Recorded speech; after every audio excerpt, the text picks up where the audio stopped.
mengingatkan bahwa waktu subuh telah tiba. Jadi amun azan di wadah kita ini sebelum terbit fajar, pada-padanya bangunan sekali mengetik lampu pas hanya jam setengah 4 atau jam 4-an lah, hanya jam 4-an. Nah ini yang bisa orang menyumpah kalau istilahnya nih, anjir, kan apa muadzirnya nih mungkin hijau. Nah padahal muadzirnya mengamalkan sunnah. Wa yusawwibu fihi ma, dan juga mengucapkan taswib. Taswib ini as-shalatu khairum minan naum fihi ma, pada keduanya, maksudnya pada kedua azan, baik yang azan pertama yang sebelum fajar atau azan kedua pas terbit fajar. Itu sunnah as-shalatu khairum minan naum, dan ini merupakan ciri khas daripada azan subuh. Karena azan subuh ini ya istilahnya sedikit orang yang berkesempatan untuk rutin mengumandangkannya. Kebanyakannya ya mungkin masih di atas tilam, masih di atas kasur, dan ini juga termasuk daripada sholat yang berat. Bahkan kalau dibandingkan dengan asar, sholat subuh ini adalah sholat yang paling berat bagi orang-orang munafik. Dan juga jika dibandingkan dengan isya, maka masih berat lagi sholat subuh bagi orang-orang yang munafik. Nah mudah-mudahan kita tidak termasuk dalam golongan orang-orang yang munafik. Amin ya rabbal alamin. Nah kemudian wa tarku salami alaihi, dan meninggalkan menjawab salam atasnya.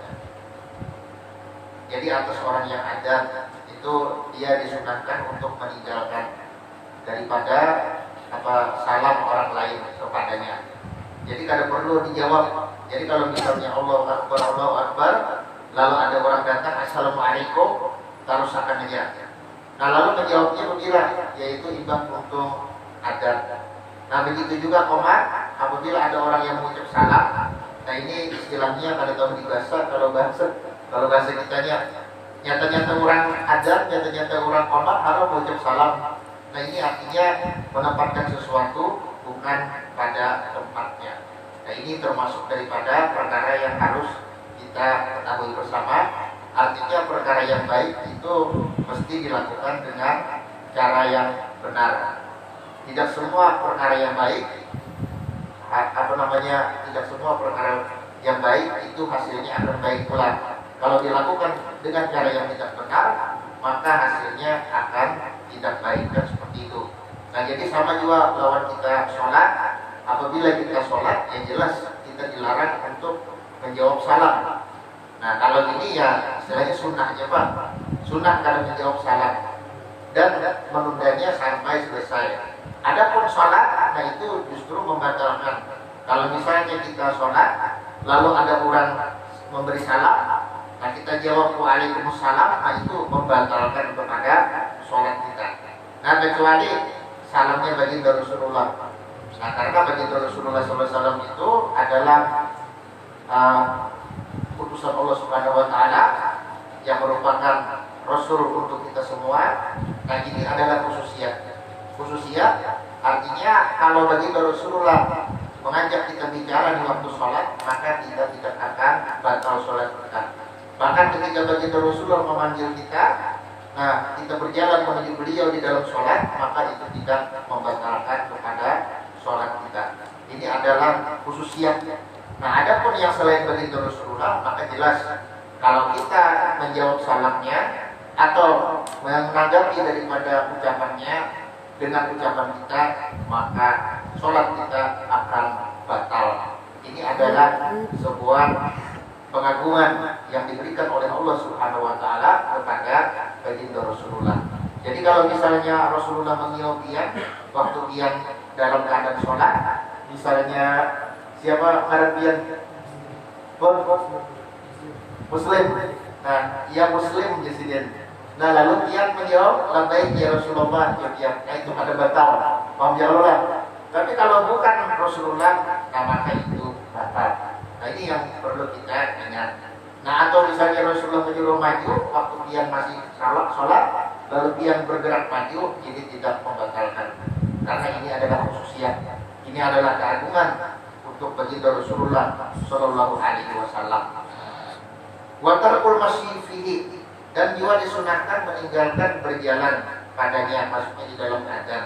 Jadi jangan sambil berjalan-jalan. Nah kalau sambil berjalan-jalan ya jelas kada sunat. Artinya kalau kita hendak dapat pahala, maka kita mendatang pada tempat kita adzan.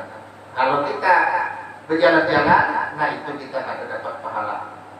Wa ayyakula sami'u mislama yaqulul mu'adzinu, dan disunahkan bahwa yaqula sami'u, mengucapkan oleh orang yang mendengar misla ma yaqulu, akan ucapan yang seperti yang dikatakan oleh al-mu'adzinu, orang yang adzan, wal muqimu, dan orang yang qomat. Nah jadi apa yang diucapkan mesti kita ikuti. Kalau muadzin mengatakan Allahu Akbar, maka kita pun mengucapkan Allahu Akbar. Asyhadu an la ilaha illallah, atau ucapkan asyhadu an la ilaha illallah. Nah, illa fil hayy ala taini, kecuali pada hayy ala shalah dan hayy ala falah. Nah, kalau bahasa Arabnya ini disebut dengan hayy ala taini. Jadi hayy ala shalah, hayy ala falah itu jawabannya la haula wala quwata illa billahil aliyil azim. Nah, ada juga di Tanjung Rema dulu kan ada kawan ulun ditangguhi oleh bukuhan ilmu sebuku. Nah artinya hayya ala sholat apa jawabannya? Jawabannya la haula wala quwata. Apa artinya? Artinya tidak ada daya dan upaya. Amal tidak ada daya dan upaya, apalagi kau sembahyang ya. Nah ini bukuhan ilmu sebuku. Artinya ilmunya hanya pada satu buku saja. Pegangannya hanya satu buku. Nah karena pegangannya hanya satu buku, akhirnya sesat kan seperti itu.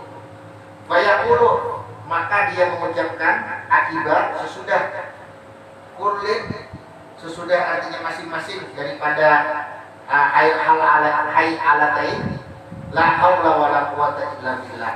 Nah itu yang sunahnya. Jadi diucapkan sesudah hayy ala sholat, la haula wala quwata illa billah. Nah ini adzan yang disepakati oleh Ahlus Sunnah wal Jamaah. Nah, adapun orang-orang Syiah itu ada bertambah, yaitu hayya ala khairil amal. Nah, jadi orang-orang Syiah itu ada bertambah hayya ala khairil amal. Kalau tidak salah, ini hayya ala khairil amal berasal daripada Sayyidina Ibnu Mas'ud. Kalau tidak salah. Nah, karena bagi mereka itu ada beberapa orang sahabat yang dianggap loyal dengan Sayyidina Ali. Di antaranya adalah Sayyidina Ibnu Mas'ud.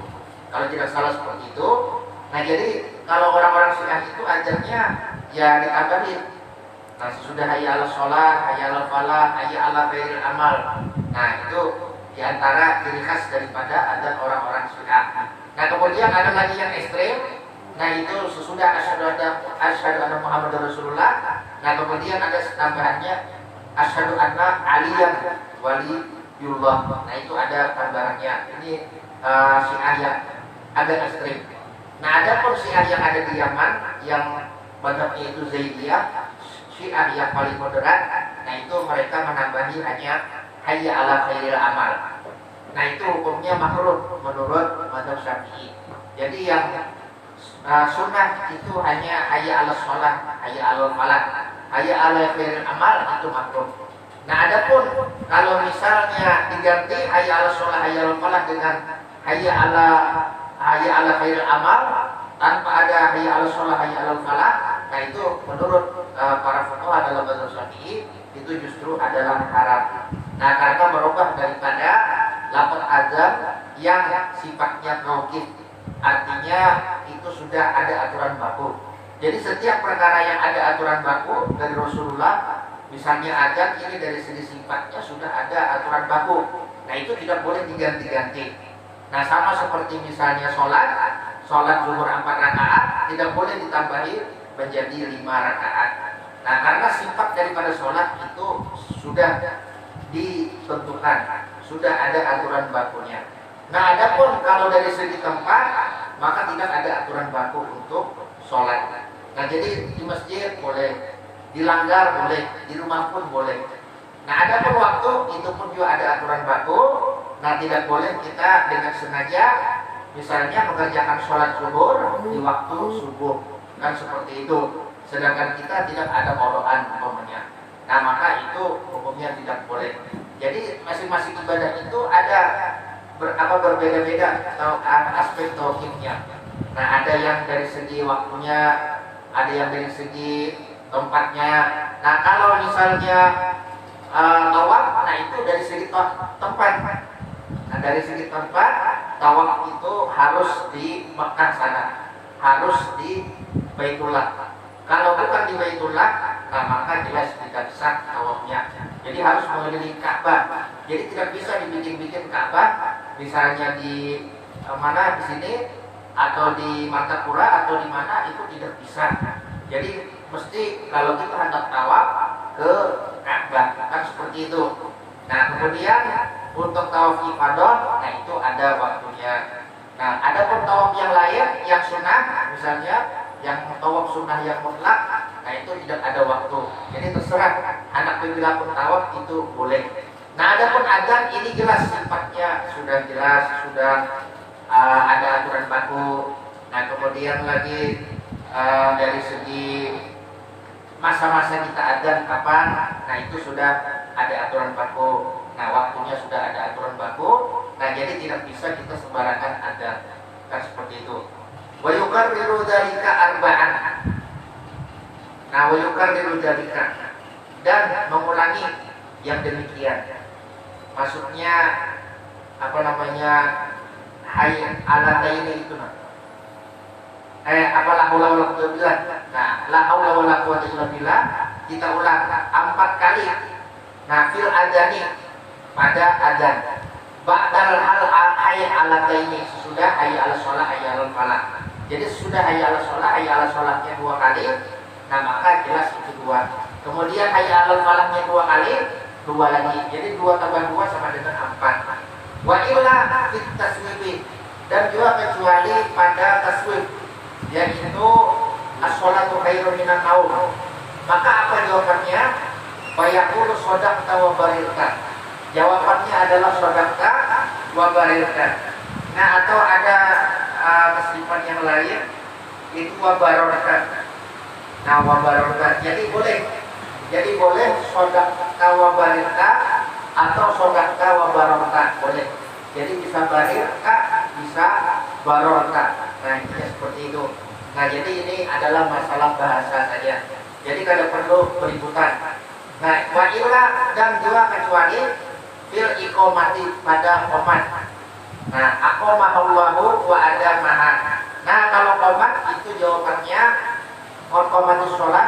Nah, itu aqamahullahu wa adamaha. Nah, jadi itu yang perlu diingat. Nah, supaya kalau kita kurang apa jawabannya? Qomatus sholat timbul tengah-tengah. Nah, itu sebenarnya ada wajib kita tahu, cuma sebaiknya kita tahu, kan seperti itu. Nah, jadi menjawab adzan, nah itu hukumnya adalah sunnah. Menjawab qomat, nah itu adalah hukumnya sunnah. Nah, itu menurut mazhab kita, mazhab Syafi'i. Adapun sebagian mazhab itu justru mengatakan wajib. Nah, bahkan ada mereka mengutipkan kalau tidak salah itu adalah asar, siapa yang berbicara ketika adzan dikumandangkan, maka dia tidak mati kecuali dalam keadaan syukur khatimah. Nah, itu ada yang meriwayatkan demikian. Nah, tapi dalam mazhab Syafi'i hanya sunnah. Jadi tidak wajib. Nah, cuma yang etisnya, yang sesuai dengan adab yang diajarkan oleh baginda Rasulullah, kalau kita mendengar orang adzan, maka kita berdiam sebentar untuk kita sahut adzan itu. Karena ini adalah fadilatnya juga banyak, maksudnya pahalanya juga banyak.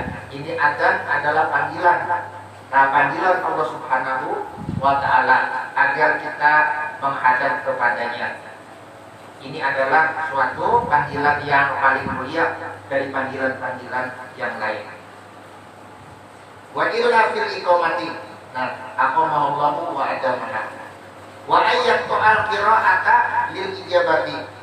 Dan juga disunahkan bahwa ia memutus, yaqta'at memutus. Al-qira'ata akan bacaan.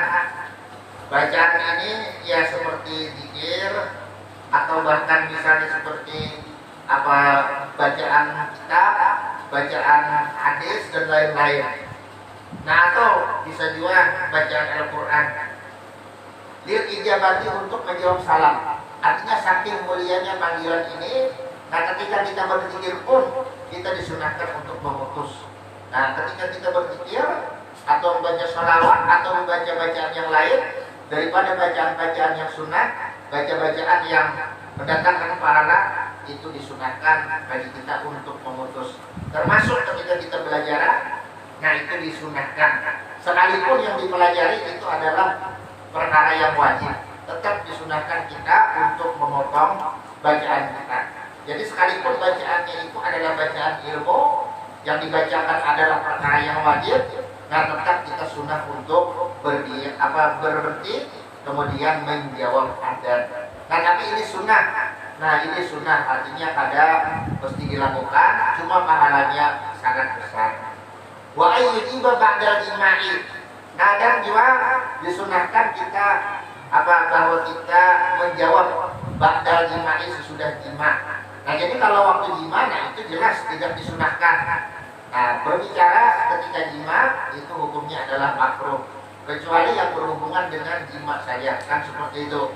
Nah itu adalah hukumnya makruh. Dan ini makruhnya mungkin makruh yang parah, karena ini seolah-olah seperti menghinakan kepada kalimat-kalimat yang mulia. Nah jadi kalau ada niat menghinakan ya ada masalah apa. Cuma apa niatnya menghinakan, alhamdulillah, nah ini yang bermasalah, kan seperti itu. Nah jadi kalau misalnya pas ada orang jima mendengar adzan, nah maka yang sunnahnya adalah sesudah selesai baru dia jawab. Jadi sesudah selesai baru dia jawab. Dan tidak ada kewajiban atau disyaratkan menjawab adzan ini dalam keadaan suci. Nah tidak ada kewajiban atau tidak disyaratkan. Nah jadi imbah tuntun sudah. Nah lalu dijawab Allahu Akbar, Allahu Akbar, Allahu Akbar, Allahu Akbar, Sallallahu alaihi wasallam, Sallallahu alaihi wasallam, Sallallahu Muhammad Rasulullah, Sallallahu Muhammad Rasulullah. Nah sampai habis. Nah itu adalah sunnah. Wal khalaid. Nah dan juga termasuk di dalam WC. Nah jadi kalau misalnya kita berak atau berkami di dalam WC, lalu ada orang adzan, nah kita berdiam aja, jangan disahur. Nah karena bekerja dalam WC itu termasuk daripada perkara yang dimakruhkan. Nah apalagi yang dikerja adalah kalimat-kalimat yang mulia, nah ini makruhnya jelas sangat parah. Nah jadi sesudah itu kita sunnah. Jadi kalau orang selesai adzan, ya kita sunnah kita jawab. Jadi kita sebutkan saja adzannya itu Allahu Akbar, Allahu Akbar, Allahu Akbar, Allahu Akbar dan seterusnya. Nah seperti itu. Kalau kada dijauhi kan ya ada masalah juga. Artinya perkara yang sunnah ini boleh saja ditinggalkan, kan seperti itu. Nah cuma kalau kita hendak mendapatkan gambaran pahala, ya kita jauhi. Nah jadi jangan salah paham. Artinya jangan dikira apa yang tertulis di sini hukumnya semua wajib. Karena kadang ada kesalahpahaman. Nah imbas sudah dibacakan dikira wajib. Nah lalu ketika dikira wajib itu akhirnya bisa beributan amun melihat kurang pada tegawi namanya itu. Nah karena dikira wajib. Nah ini contohnya misalnya kayak sholat jenazah. Nah ini yang banyak kurang beributan, padahal ada perlu diributakan. Jadi sholat jenazah ini yang sunahnya kalau laki-laki kan posisi imam di kepala, kalau perempuan itu di tengah-tengah. Nah itu kan yang sunahnya. Nah yang wajibnya apa? Yang wajibnya yang penting bagian daripada tubuh imam ini. Nah tubuh imam ini mengenai satu bagian daripada tubuh mayit. Apapun tubuh mayit itu, bagian dari tubuh mayit itu, hendak dibatiskan, hendak dilintuhurkan, hendak dimanakah, itu sah saja. Cuma yang abdolnya memang kalau laki-laki di kepala, kalau dilihat di tengah. Nah itu. Nah kemudian lagi yang rancang diributakan masalah menghadap kepala laki-laki. Ya kalau dibuat. Nah ini sebenarnya tidak perlu diributakan. Ini adalah perkara hilang. Ada yang memandangkan di kiri, ada yang memandangkan di kanan. Nah jadi karena ini perkara hilaf dan kehilafannya ini bukan pada masalah kewajiban, ini masalah kesunahan saja. Ada yang memandangkan sunnah di kanan, ada yang mengatakan sunnah di kiri. Nah jadi perkara ini hilang, kemudian hilang ini pada kesunahan. Jadi kada membudai kalau diributakan. Kada membudai kalau diributakan. Nah ini gunanya kita menuntut ilmu supaya kita bisa membedakan mana yang sunnah dan mana yang wajib. Nah sama juga apa ngarannya nih di beberapa tempat. Nah ini ulun berkisah pengalaman pribadi sedikit. Nah ulun ini kan karena ya istilahnya termasuk dalam kategori bubuhan Garuda, kami gagal marut pada dada ya unik lah istilahnya deh. Nah dulu pernah ya ulun ini sedikit mengalami kecelakaan lah di batis. Nah jadi kalau misalnya tasahur akhir misalnya kan, nah itu batis itu pengunjur aja di ini. Nah ada ditekuk apa maksudnya jari-jari batis. Nah jari-jari batis kada belum tekuk. Nah pengunjur nama ini aja kan seperti itu. Nah jadi ada yang waktu untuk menjadikan waktu dibuka sesi tanya jawab yang bertakun, dan ini kalau kada salah 3 atau 4 majelis lah, ada yang di masjid, ada yang dilanggar. Nah bertakun ini sebenarnya bukan bertakun biasa. Nah ini kan berbandar ini jamaah bertakun gurunya amat imam tuh tasahud berarti senjata ini batas kanannya istilahnya nih itu saja lah. Nah dalam arti ulun nih menyindir ya kalau gitu. Nah ini karena menyindir, artinya bukan bertakun karena ada tahu kan modelnya menyindir. Cuma yang artinya ini saja kadang-kadang gitu. Nah artinya bila ada sah berarti terus menjadi imam di sini kan itu adanya bahasa kasarnya. Nah lalu ulun jelaskan bahwasanya itu adalah perkara yang sunnah. Nah yang wajibnya itu duduk kayak apapun bentuk duduknya asal jangan duduk anjing. Nah itu hukumnya adalah boleh di dalam sholat. Nah cuma masalah keabdolannya, kalau misalnya duduk antara 2 sujud dengan duduk apa namanya tasyahud awal itu sunnahnya iftiras. Nah kalau misalnya duduk tasyahud akhir sunnahnya adalah tawarruk seperti yang sering kita praktekkan. Nah, artinya kalau misalnya kita duduk dengan bersila itu sebenarnya sah saja. Bagi Allah, yang penting duduk. Nah, asal jangan duduk anjing, duduk nomor ini. Nah, nomor angkat apa namanya ini, turun. Nah, itu duduk anjing. Yang mana tangan ini diangkat di sini di lantai. Nah, itu adalah haram. Nah, adapun kalau misalnya duduk yang lain selain duduk anjing itu, nah maka itu hukumnya boleh-boleh aja. Duduk antara 2 sujud misalnya dengan bersila kada masalah, kada perlu yang ributkan kan seperti itu. Nah cuma ada istilahnya itu keabdolan atau kesunahan. Duduk antara 2 sujud, nah itu dengan iftiras, atau misalnya duduk tasyahud awal dengan iftiras. Nah adapun duduk tasyahud akhir dengan tawarruk kan seperti itu. Nah kemudian di antara kesempurnaan iftiras dan kesempurnaan tawarruk adalah dengan menekukkan jari-jari kaki menghadap kiblat. Nah itu baik duduk tawarruk atau duduk iftiras, itu hukumnya adalah sunnah. Nah lebih sempurna lagi duduk iftiras atau duduk tawarruk. Kalau ada orang yang mampu dia tinggalkan itu dengan sengaja, maka tidak ada urusan sah atau batal, itu cuma mengurangi pahala. Nah adapun kalau tidak mampu, nah karena ada udzur, nah maka kalau niatnya ingin yang sempurna, tapi karena tidak mampu kan istilahnya, maka kan hadis Rasul sangat jelas, niatul mukmin khairun min amali. Niat seorang mukmin adalah lebih baik daripada amalnya. Maksudnya ketika seorang mukmin itu berniat melakukan suatu kebaikan, ternyata Allah Ta'ala mentakdirkan dia tidak mampu melakukannya karena berbagai sebab, maka tetap itu kabar kebaikan yang diniatkannya akan dicatat oleh Allah Subhanahu wa Ta'ala. Intinya seperti itu. Nah jadi masalah hukum menekukkan jari-jari kaki kanan aja banyak yang kada paham, dikira itu wajib. Nah sampai-sampai dia tadi bertakun, tapi bertakun ini menyindir atau misalnya menembak, ya oleh selanjutnya. Maka itu menembak ke hadapan. Nah jangan menembak ke hadapan itu kada kegampangan. Nah itu lantaran kada tahu apa-apa. Nah lantaran kada mengkaji fikih dengan benar. Oleh karena itu kita memang diwajibkan untuk mengkaji fikih dengan benar, maksudnya dengan sesuai kebutuhan. apa yang kita butuhkan untuk kita ketahui, maka itu wajib untuk kita kerjakan. Apa itu wajib untuk kita tuntut. Nah, jadi menuntut ilmu itu sebagaimana daripada hadis Sayyidina Jibril alaihissalam, itu ada 3 ilmu yang wajib dituntut. Kan mungkin dia sudah tahu ya. Nah, kan Sayyidina Jibril pernah datang kepada baginda Rasulullah menyamar menjadi seorang laki-laki yang pakaiannya serba putih, yang sangat tampan, yang rambutnya sangat hitam, nah berkilat-kilat. Para sahabat waktu itu tidak kenal bahwa ini adalah malaikat Jibril.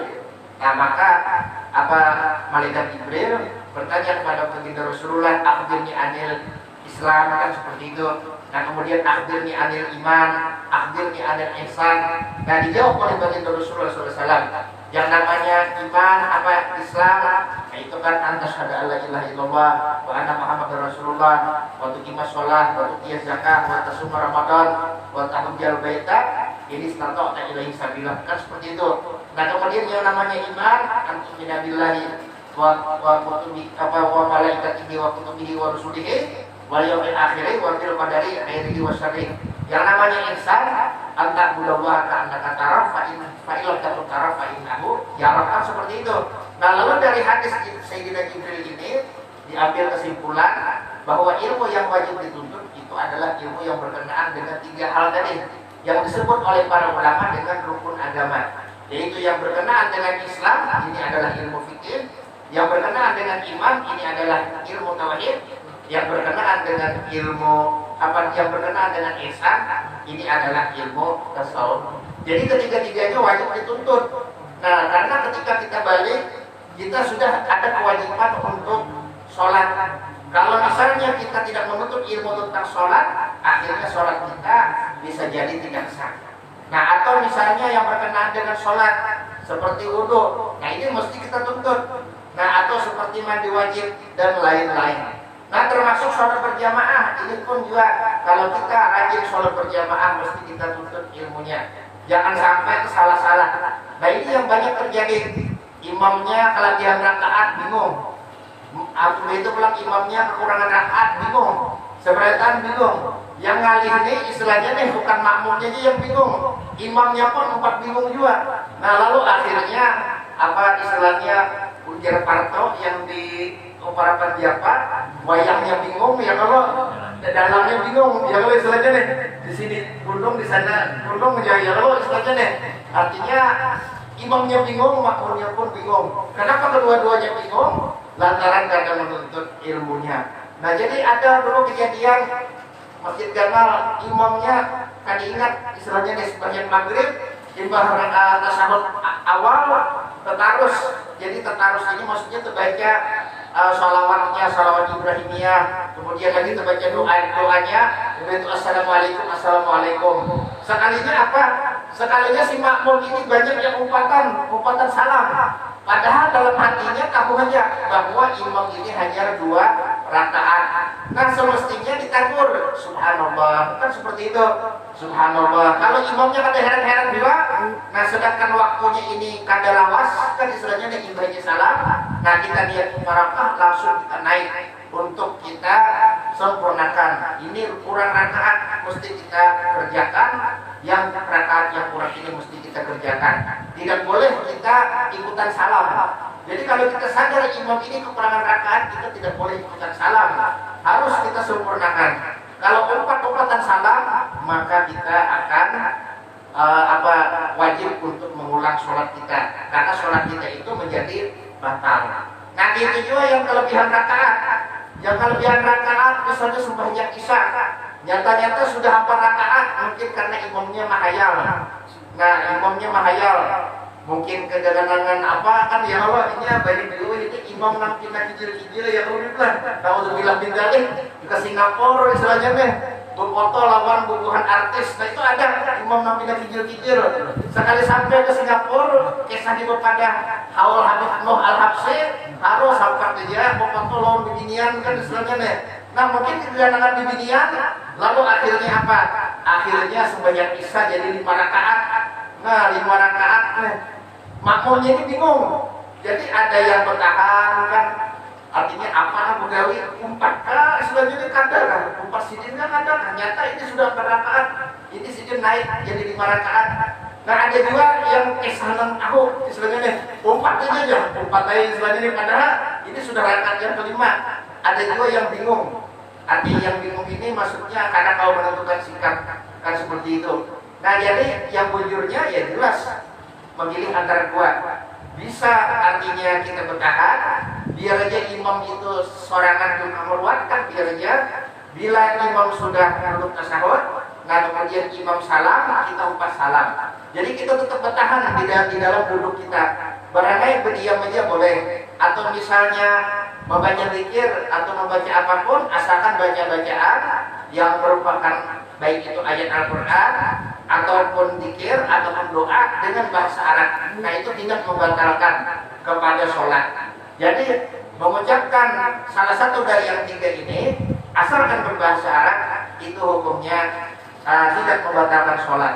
Baik itu zikir, subhanallah, alhamdulillah dan seterusnya, ataupun doa. Nah doa berbahasa Arab, jangan doa bahasa Indonesia. Nah sekalipun doanya doa istilahnya kan doa dunia, ya kalau istilahnya nih. Nah ini yang berbahaya. Nah berbahaya doa dunia ini, doa supaya kawal istilahnya nih jadi apa wali kota atau doa jadi gubernur, ya kalau istilahnya nih. Nah ini nih malam-malam ini nih di Nabi Jumat Badar berdoa masing-masing calon. Nah jadi berdoa. Nah cuma ada juga yang kali berdoaan. Karena apa? Karena nah yakin sudah menang.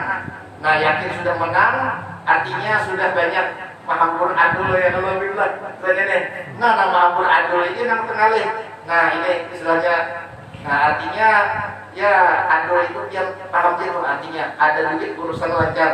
Nah mudah-mudahan lah istilahnya kan artinya untuk pilkada besok nah berlangsung dengan aman, dengan damai, dan juga menghasilkan pemimpin-pemimpin yang amanah, pemimpin-pemimpin yang akan membawa perbaikan kepada kita, baik perbaikan yang sifatnya jasmani ataupun perbaikan yang sifatnya rohani. Amin ya rabbal alamin. Nah jadi itu artinya bila imam itu kan kelebihan rakaat bisa kita duduk menunggu, atau bisa kita juga memarakan langsung salam. Nah imam sudah tuntung tasahud akhir kita tutup misalnya baca doa-doanya, berniat mubarakah langsung salam, assalamualaikum, assalamualaikum. Adapun yang 4 juga istilahnya dia naik jadi rakaat yang kelima, sedangkan orang ini sadar bahwa ini rakaat yang kelima, maka jelas itu hukumnya adalah wajib mengulang karena sholatnya menjadi batal. Nah maka yang akibnya ini imam ditakuni istilahnya kayak apa di hukumnya mam istilahnya yang hukumnya ini yang sebujurnya kayak apa? Ini jemaah bingung. Ada yang umpat, ada yang kada. Sekalinya aku menyahut si imam yang kada umpat imam kada saja. Nah ini lupa sama sekali. Jadi sudah kesalahan sembahyangnya, itu pulang kesalahan berfatwanya. Nah ini jadi kita perlu waspada. Kemudian wassolati dan dia sesudah sholat. Artinya kalau kita sholat sunnah atau sholat apapun, sholat wajib atau sholat sunnah kan sama aja. Sedangkan kita mendengar adzan, nah maka apa? Maka kita disunahkan untuk tidak menjawab. Nah justru kita meneruskan sholat aja. Nah kita meneruskan sholat. Malam ya tulil fasbur, cuma ada syaratnya, yaitu selama tidak panjang fasbur artinya jeda. Nah jadi selama tidak panjang jeda. Nah kemudian ada kaul yang mengatakan sekalipun jedanya panjang tetap sunnah. Nah ini ada kaul yang ada di dalam kitab Al-Imdad. Nah kitab Al-Imdad yang mengatakan bahwa sekalipun panjang jeda antara selesainya jima atau selesainya dari WC atau selesainya sholat dengan menjawab ada yang dia dengar ketika jima atau ketika masuk WC atau ketika sholat. Nah itu tetap sunnah, ada yang mengatakan demikian. Wassalatu ala Nabi sallallahu alaihi wasallam ba'dahu, dan dia disunahkan sholawat sesudah atas baginda Rasulullah SAW ba'dahu sesudahnya. Nah jadi sesudahnya sunnah kita membaca sholawat. Nah daripada muadzin dan daripada orang yang komat. Jadi orang yang ada, orang yang komat dan termasuk juga orang yang mendengar. Nah itu sunnah sesudah azan atau sesudah qomat kita mengucapkan sholawat. Nah jadi ini yang nanti kita baca. Kenapa yang abdolnya? Nah yang abdolnya ya istilahnya terserah aja kan. Tapi yang abdolnya sholawat itu adalah sholawat Ibrahimiyah. Itu sholawat yang paling abdol. Karena ini berasal dari baginda Rasulullah SAW. Nah kemudian menurut sebagian ulama yang abdul nomor 2 itu adalah sholawat umi. Nah karena ini pun juga ada warid dari baginda Rasulullah sholawat umi, yang mana ada sebuah hadis yang mengatakan hari Jumat kita dianjurkan oleh baginda Rasulullah untuk membaca sholawat umi. Allahumma sholli ala sayyidina Muhammadin abdika wa rasulika nabiyil ummi wa ala alihi wa sahbihi wasallim. 80 kali hari Jumat maka Allah Ta'ala akan mengampuni dosa-dosa kecil kita selama 80 tahun. Nah ini adalah fadilat daripada membaca sholawat umi. Jadi memang sesudah azan, sudah qomat kita mengucap sholawat. Nah summa yaqulu, nah kemudian dia mengucap. Nah jadi sebelum ini yang abdolnya, sebelum doa ini Allahumma rabba hadhihi da'wati tammah. Nah wassalatil qa'imah ati sayyidina Muhammadin wasilatul fadilah wa ba'su maqam mahmudan alladhi wa'ata innaka la tuhibbul jannah. Kan dari terus. Ada masalah juga. Artinya amun ada ditambahi innaka la tuhibbul mi'at berapa? Nah ini adalah sunnah. Jadi imbas sudah la ilaha illallah, nah kita juga la ilaha illallah, dan kemudian Allahumma shalli ala sayyidina Muhammad, atau bisa juga Muhammad Rasulullah sallallahu alaihi wa alihi wasallam. Nah kemudian hanya Allahumma rabb hadhihi da'wati tammah dan seterusnya. Itu adalah di antara kesunahan azan dan iqamah. Wa du'a'u akibahu, dan doa disunahkan doa sesudahnya. Jadi sesudah azan, nah itu disunahkan kita berdoa. Nah kemudian ada dari hadis Tirmidzi. Nah sesudah azan maghrib, Allahumma hadza ikbaru lailika wa ikbaru naharika wa aswatu du'atika ighfirli. Nah itu ada. Nah kemudian sesudah azan subuh sama, tapi kebalikannya. Allahumma hadza ikbaru naharika wa ikbaru lailika wa aswatu du'atika ighfirli. Nah itu ada. Jadi yang di hatinya di dalam usul kalimnya, nah itu hukumnya adalah sunnah. Itu hukumnya adalah sunnah.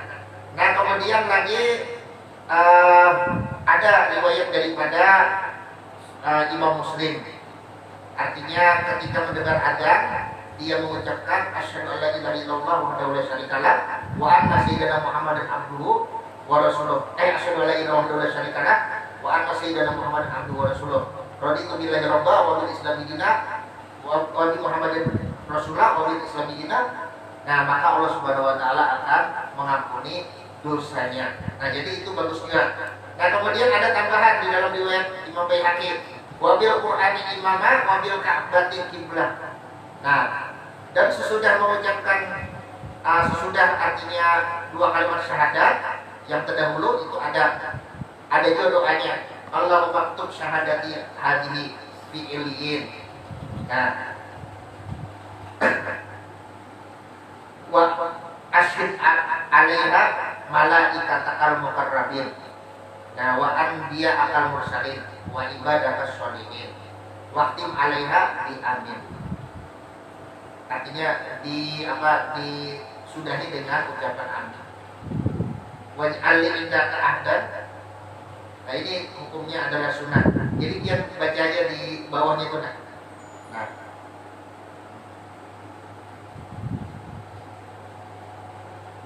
Nah kemudian wa bainahu wa bainal iqamati.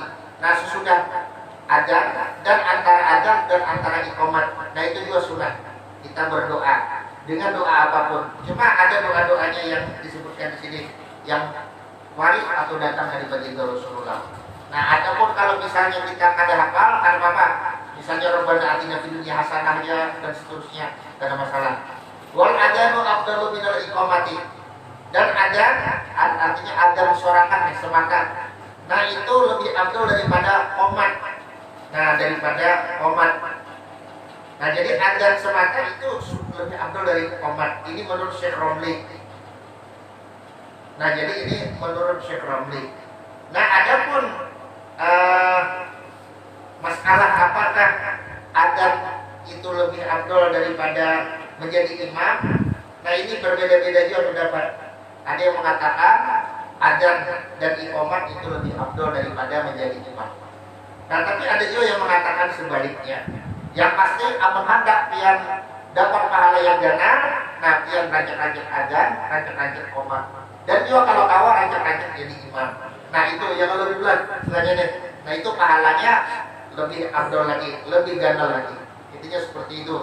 Nah, jadi masalah jadi imam ini memang di wadah kita ini sedikit ngalih juga. Maksudnya amun bermaju kan bermaju seorang nih tanpa dipersilahkan orang, asalkan nyaman juga yang lebih mulai selanjutnya deh.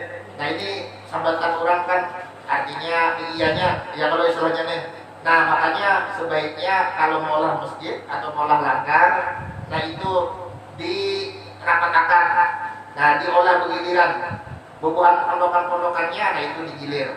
Nah, si Ano hari ini jadi imam, si Ano hari ini jadi imam dan seterusnya, supaya jangan ada kesambatan yang kayak itu.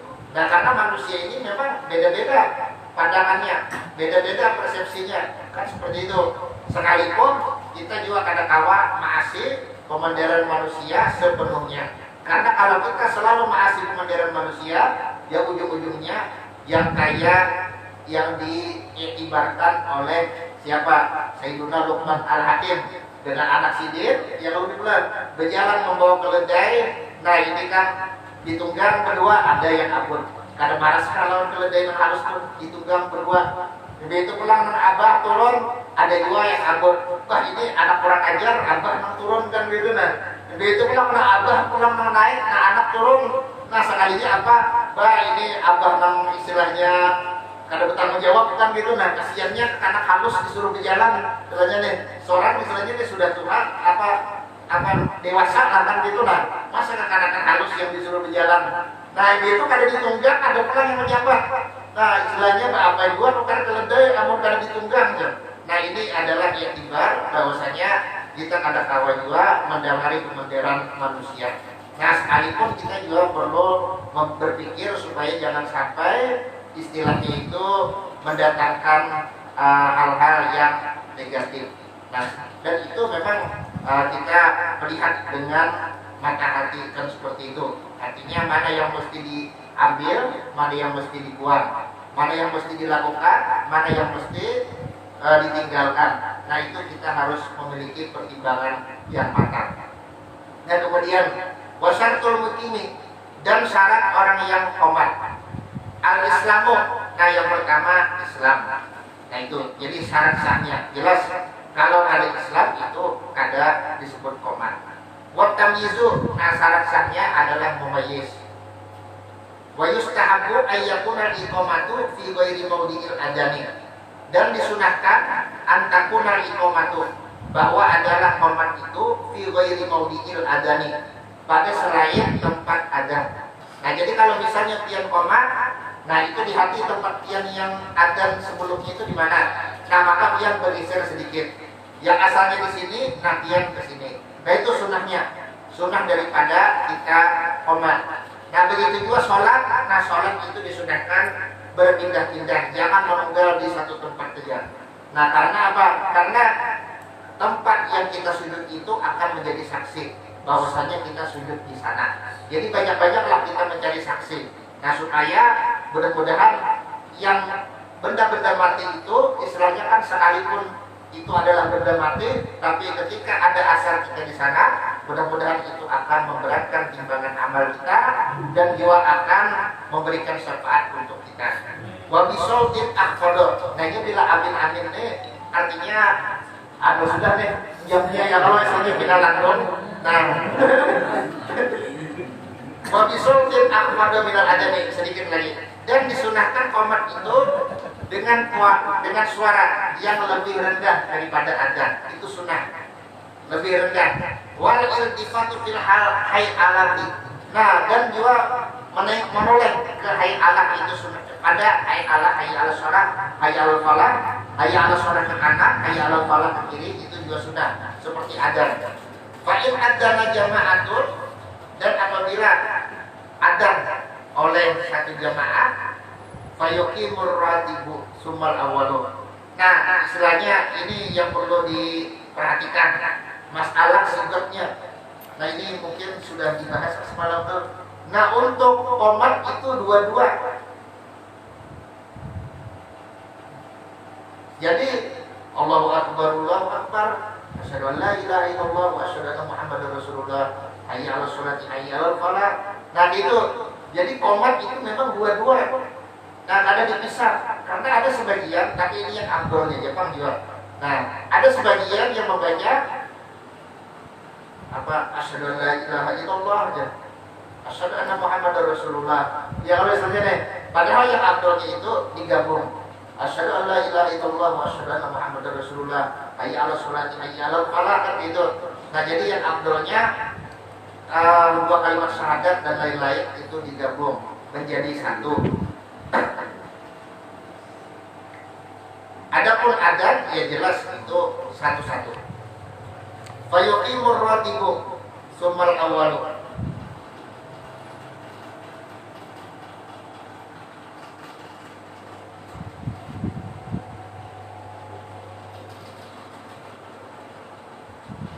Nah, maka artinya ar-ratib. Nah, ar-ratib ini kan yang rutin ya kalau istilahnya deh. Yang rutin mengerjakan jamaah. Nah, jadi apabila jamaah ini adzan istilahnya nih, maka yang qomat itu siapa dulu? Istilahnya nih, yang rutin sholat di situ. Nah, itu. Sumal awalu. Nah, kemudian yang pemulaan adzan. Nah, itu urutannya. Nah, summa yuqra'u in adzanu ma'ah. Nah, kemudian diundi apabila mereka semua adzan bersamaan. Nah, diundi. Artinya apabila diubai adzannya, istilahnya nih. Nah, maka maka diundi saja untuk menentukan siapa yang qomat. Wal iqamatu binazril imami, dan juga disunahkan qomat itu dengan ya istilahnya nazar itu kan pandangan, maksudnya dengan petunjuklah daripada imam. Artinya kayak apa nih qomat kan? Nah, sunnah artinya meminta pendapat lah dari imam. Kalau dari imam qomat aja, nah maka sunnah qomat seperti itu. Jadi meminta pertimbangan daripada imam. Wal adzanu binazril muadzini. Nah, adapun adzan itu adalah dengan pertimbangan dari muadzin sendiri. Nah, jadi untuk memulai adzan berbila ada perlu minta pertimbangan imam. Nah, intinya seperti itu.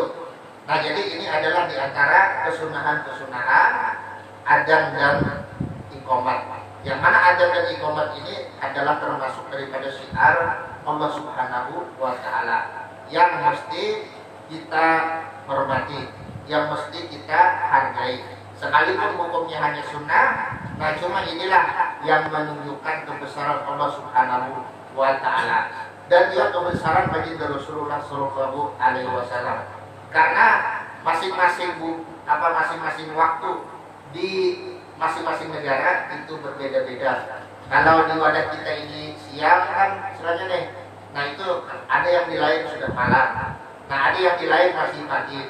Nah, jadi masing-masing tempat itu adatnya kan istilahnya nih untuk masing-masing waktu.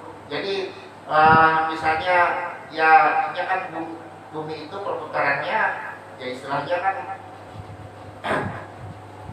dari timur ke barat ya Allah istilahnya nih. Nah, itu yang di timur dulu kan istilahnya ini adzan. Nah, ibu itu pulang bertengah lagi. Jadi masing-masing daripada permukaan bumi ini tidak sepi daripada yang namanya adzan dan qomat. Artinya apa? Artinya masing-masing dari permukaan bumi ini tidak sepi daripada orang menyebut nama Allah Subhanahu wa taala dan nama baginda Rasulullah sallallahu alaihi wasallam. Nah, jadi tidak pernah sepi permukaan bumi ini, karena permukaan bumi ini istilahnya kan Kalau bulan Badar ada juga ya kayak lonjong lah, kan seperti itu. Nah, oleh karena itu waktu berbeda-beda. Seandainya datar itu waktu sama. Nah, artinya misalnya matahari di sini maka semua akan merasakan terbit matahari. Kalau misalnya matahari terbenam di sini maka semua akan merasakan terbenam matahari. Nah, cuma Allah Ta'ala menciptakan planet-planet itu bentuknya bundar-bundar, nah sehingga terjadilah perbedaan siang dan malam. Nah, istilahnya itu kalau kita kada berjihad lalu kita kepada sembahyang di Mekah, berjihad di Mekah, yang jelas itu adalah dusta alias walau, karena orang di Mekah itu hanya sembahyang isyraq. Nah, jadi kalau kita sudah tutup sembahyang duha, nah orang-orang di Mekah hanya sembahyang isyraq, hanya tuntung bersubuh atau paling kadang ya pas berisyraq kan seperti itu. Nah, jadi sudah tuntung masalah adat dan tomat. Kalau misalnya ada pertanyaan silakan ya. Nah, insya Allah kita akan masuk kepada tentang sifat sholat. Nah, sifat sholat maksudnya yang merupakan fardu-fardunya atau rukun-rukunnya. Nah, kemudian nanti disambung dengan sunnah-sunnahnya. Karena ini adalah perkara yang harus kita ketahui. Nah, kita sebagai manusia, ciptaan Allah Subhanahu wa Ta'ala yang beriman kepadanya, yang diwajibkan untuk sholat. Dan sholat ini sekali lagi intinya adalah 2 kalimat syahadat. Oleh karena itu kalau misalnya ada seorang muslim, maksudnya kan seorang yang terlahir dari keluarga muslim, ayah ibunya muslim, otomatis dia pun muslim. Kalau sudah balik tidak ada kewajiban mengucap 2 kalimat syahadat. Berbeda dengan orang yang non muslim masuk Islam harus mengucap 2 kalimat syahadat. Nah, tapi yang terlahir sebagai seorang muslim itu kapan dia mengucap 2 kalimat syahadat? Ya di dalam sholatnya itu. Jadi kalau misalnya balik umur 13 tahun, nah pada saat dia balik itu dia wajib sholat, otomatis dia wajib mengucap 2 kalimat syahadat. Jadi normalnya kita mengucap 9 kali, 5 kali yang wajib, 4 kali yang sunnah. 4 kali yang sunnah itu di tasyahud awal. Adapun yang wajib itu di tasyahud akhir. Tasyahud awal hanya 4, nah, karena subuh tidak ada tasyahud awal. Tasyahud akhir itu 5, jadi 4 tambah 5 9. Jadi ini yang pas 9 kali kita mengucap 2 kalimat syahadat, ini yang mempas.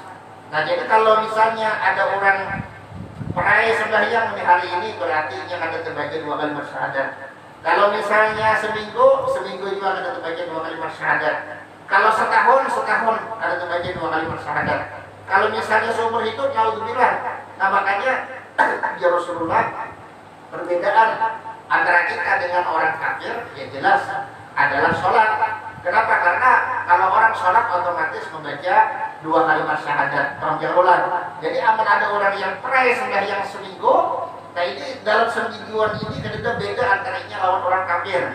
Yaitu apa? Tidak ada mengucap 2 kalimat syahadat dalam semingguan. Ada nggak kira-kira pertanyaan? Silahkan ya. Iya.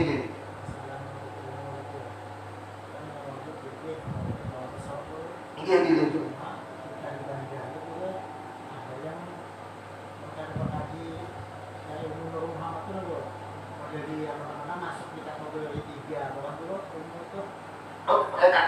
Masuk ada bang, kan gitu nah. Jadi yang 3 itu kalau masalah tauhid, nah itu kan yang sifat 20 kan istilahnya nih. Artinya yang berkenaan dengan rukun iman yang 6, yang berkenaan dengan Allah Ta'ala, apa sifat yang wajib baginya, yang wajib kita ketahui, apa yang mustahil, apa yang jaiz. Yang berkenaan dengan malaikat kan siapa-siapa malaikat yang wajib kita ketahui, yang lalu istilahnya yang 10. Nah, kemudian masalah kitab-kitabnya yang wajib kita ketahui hanya 4. Nah, kemudian masalah nabi-nabinya, nah itu adalah nabi yang 25. Nah, Rasul yang telah disepakati bahwasanya beliau-beliau itu adalah Rasul, kan seperti itu. Yang 25. Adapun yang tidak disepakati itu pun dia tidak wajib diyakini sebagai Rasul, kan seperti itu. Nah, kemudian tentang hari kiamat kan istilahnya nih, apa-apa yang terjadi sebelum hari kiamat yaitu alam barzakh, ya kalau istilahnya nih. Nah, siksa kubur atau nikmat kubur, nah itu kan mesti kita yakini bersama. Nah, kemudian tadi yang terjadi di hari kiamat, penghancuran alam semesta dengan turunnya malaikat dan seterusnya. Nah, kemudian kebangkitan di alam di padang mahsyar, kemudian apa ya pengadilan, timbangan amal dan seterusnya, akan istilahnya surga neraka dan sebagainya. Dan yang terakhir adalah tentang takdir. Artinya yang baik dan yang buruk itu semuanya adalah dari Allah Subhanahu wa taala. Maksudnya atas kudrat dan iradatnya, kan seperti itu. Nah, jadi di antara rukun iman yang 6 ini keridhaan yang berkaitan lawan masalah Nur Muhammad kan gitu nah, istilahnya kan ya. Nah, kemudian apakah masuk ke tasawuf? Ada masuk ya. Maksudnya tasawuf yang wajib untuk diketahui. Itu pun juga ada masuk. Nah, kenapa? Karena tasawuf yang wajib diketahui itu hanya yang berkenaan dengan urusan kebersihan hati. Nah, banyak orang yang mengaji Nur Muhammad cuma merasa apa?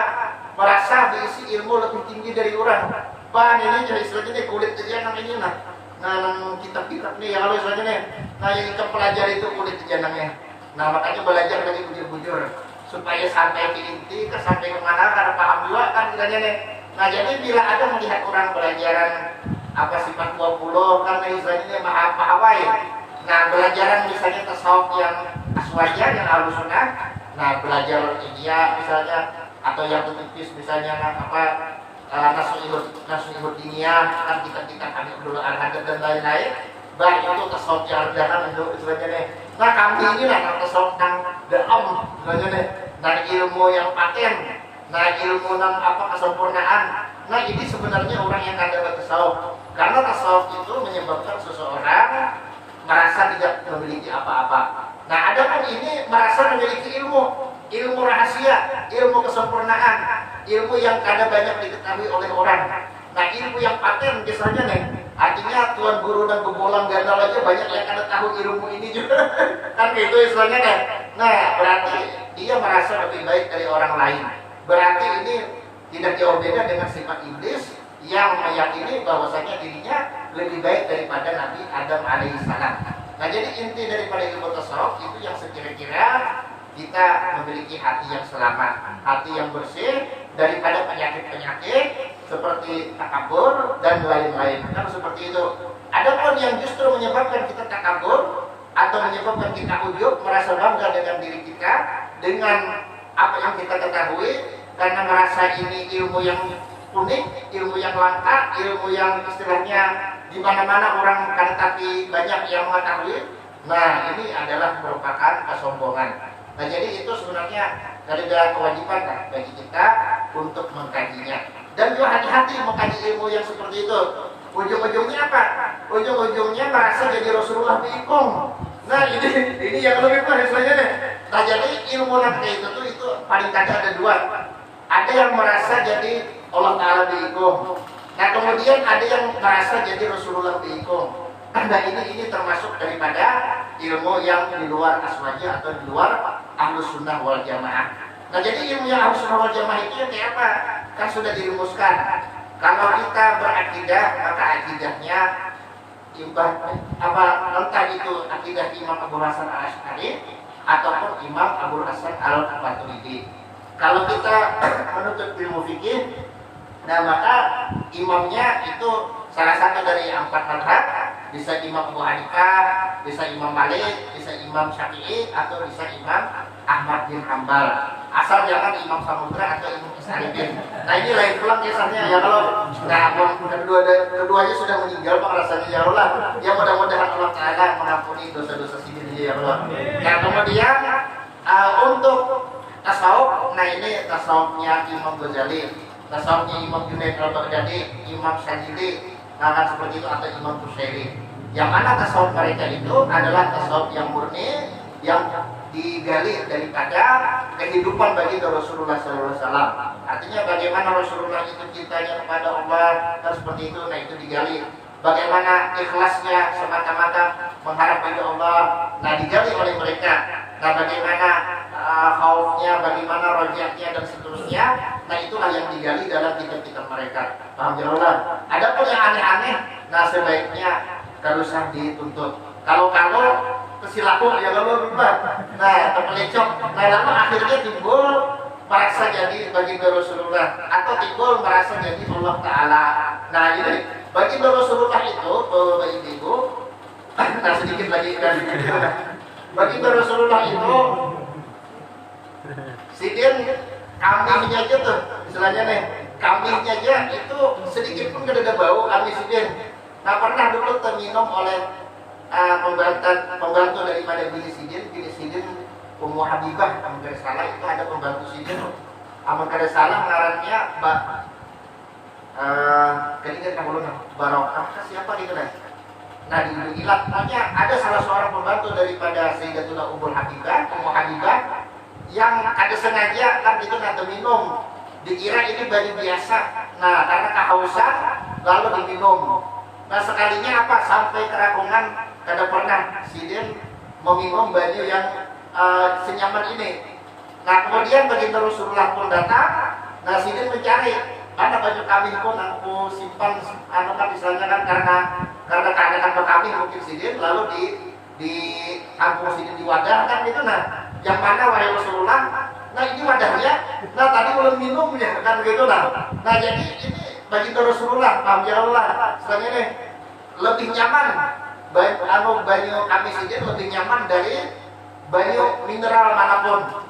Nah ada ini mengaku jelmaan Rasulullah tapi apa namanya nih kami mau jadi ini lain tempat biasa kami itu mau jadi atau mau petai atau misalnya nih aku kurang siapkan ini istilahnya siapa nih coba kami di sini bilang bau kotor oh sekalinya gurunya mantuk makan jaring. Nah kayak itu. Nah jadi istilahnya Rasulullah itu adalah makhluk yang diberikan oleh Allah Ta'ala kesempurnaan. Nah tidak ada yang bisa menandingi Sidin kan seperti itu. Nah ada pun sifat-sifat baginda Rasulullah bisa ditiru oleh siapapun. Sifat-sifat baginda Rasulullah sekalipun tidak bisa sepenuhnya kan seperti itu. Sifat-sifat Sidin, akhlak-akhlak Sidin, ilmu Sidin, nah itu bisa diambil, bisa ditiru dan seterusnya. Nah ada pun fisik Sidin, nah itu tidak bisa.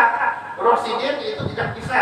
Roh baginda Rasulullah itu adalah roh yang disucikan oleh Allah, tidak bisa istilahnya berpindah dari satu tubuh ke tubuh yang lain. Nah kalau berpindah dari satu tubuh ke tubuh yang lain, nah itu inkarnasi ngarannya. Nah inkarnasi itu dikenal dalam agama-agama lain, seperti misalnya agama Kristen atau agama Buddha atau agama Hindu atau yang lain-lainnya, intinya seperti itu.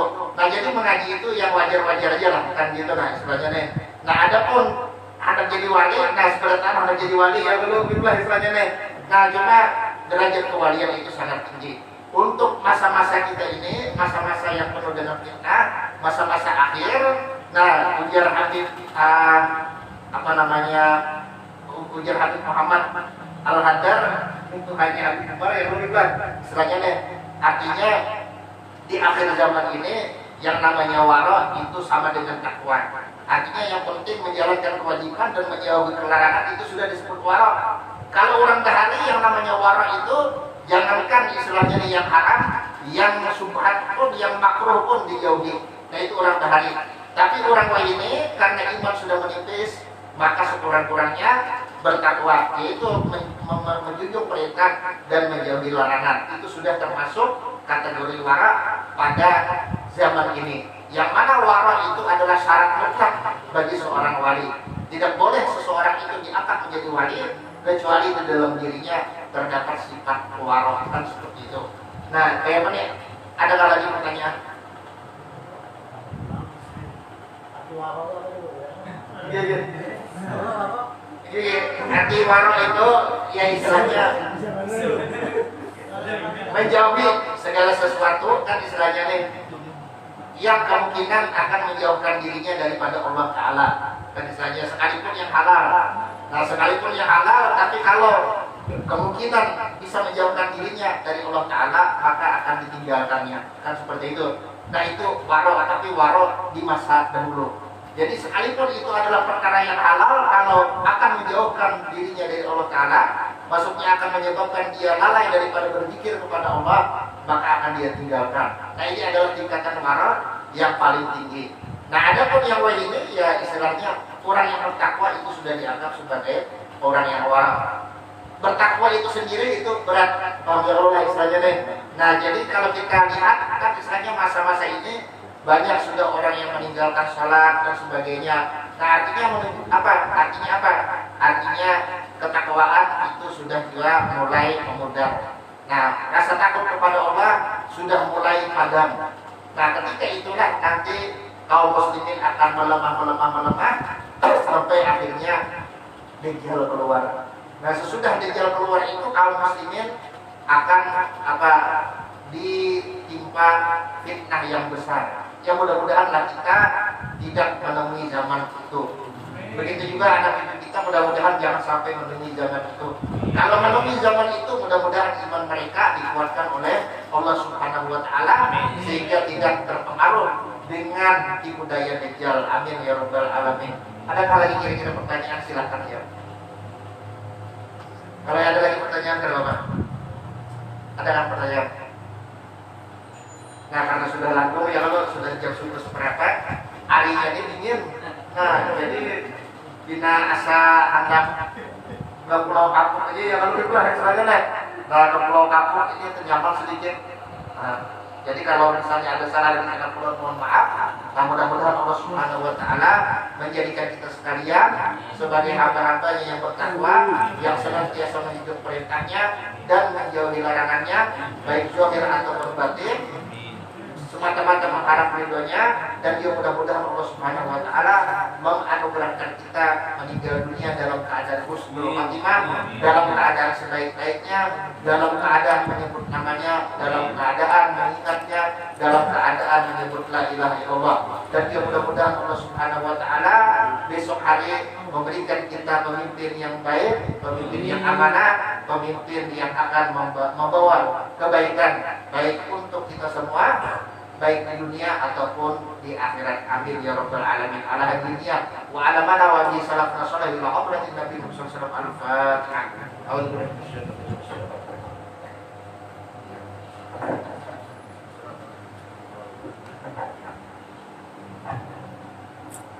Ya Rabbana tarafna bi annana tarafna wa annana asrafna adana asrafna fatub alaina taubat tagsil kulla hawfa wastur lana al-awrati وآمن الروعات واغفر لوالدينا ربي ومولودينا والأهل والإخوان وسائر الخلان وكل ذي محبة أغيرة الأصحاب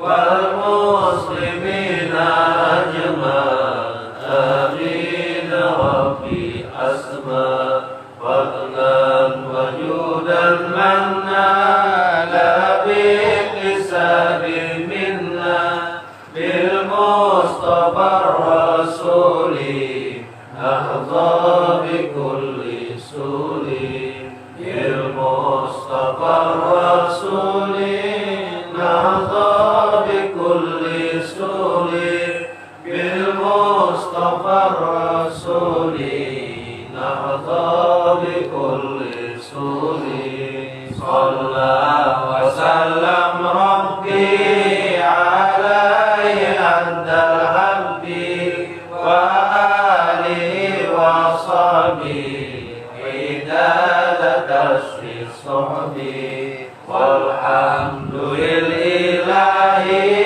بالبدء والثناء حمدا كثيرا دائما محبة النساء سبحان ربك رب العزة عما يصفون وسلام على المرسلين والحمد لله رب العالمين فيكم يا مدنا